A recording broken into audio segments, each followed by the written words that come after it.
যাদের জন্য আজকে আমরা কথা বলতে পারতেছি, যাদের জন্য এই সমাজ কথা বলতে পারতেছে, যাদের জন্য এই দেশের মানুষ কথা বলতে পারতেছে, তাদেরকেই গুলি মেরে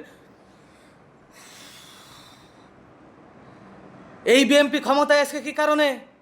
এই বিএনপি ক্ষমতায় আজকে এদের কারণে, আমাদের মতো বীর যোদ্ধাদের কারণে।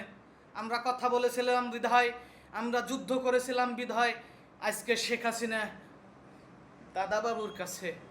নাসিরউদ্দিন পাটোয়ারিকে তো হাদি ভাইয়ের মতো হত্যা করতে গিয়েছিল, গুলি করতে গিয়েছিল, মেশিং বাইর করতেছে ছাত্রদল যুবদল, সেখানে মেশিং নিয়ে গেছে, নাসিরউদ্দিন পাটোয়ারিকে হত্যা করে ফেলবে। এই ভিডিও দেখার পরে শরীরের পশম থরথর থরথর করে কাঁপছে আর দাঁড়াই গেছে। এই বাংলাদেশ আমরা চেয়েছিলাম, যাদের কারণে এই দেশের মানুষ, এই দেশে সরকার গঠন হয়েছে, বিএনপি সরকার গঠন করছে, আর সেই বিএনপিরই ছাত্র দল যুব দল আজকে মেশিন নিয়ে জুলাই যোদ্ধাদেরকে হত্যা করতে আসে। নাসিরউদ্দিন পাটোয়ারি ভাই, আল্লাহ আপনার হায়াত রাখছে রে ভাই, আল্লাহ আপনার হায়াত রাখছে। শহীদ উসমান হাদি ভাইকে তো শহীদ করে দিছে, আল্লাহ আপনার হায়াত রাখছে। এই কারণেই এই দেশের মানুষকে নতুন করে হয়তো বা আবারও বাঁচতে শিখাবে।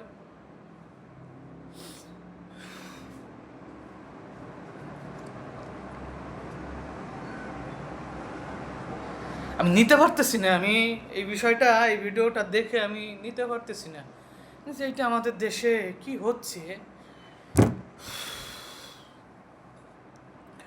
আমি সত্যি নিতে পারতেছি না।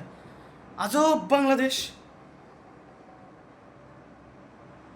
ইয়া মালিক, তোমার পবিত্র আজান চলতেছে, আজানের সময় বলতেছি, তোমার দরবারে ফরিয়াদ করতেছি, জুলাই যোদ্ধাদেরকে যারা হত্যা করবে, জুলাই যোদ্ধাদের বিরুদ্ধে যারা ষড়যন্ত্র করবে, তুমি তাদেরকে ধ্বংস করে দাও।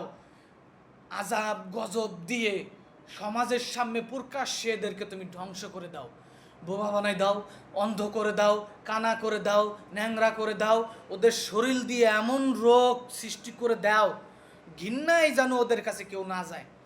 জুলাই সনদকে যারা বাস্তবায়ন না করবে, গণভোটকে যারা বাস্তবায়ন না করবে, তাদের প্রতি তুমি এই গজব নাজিল করো মালিক, নাজিল করো।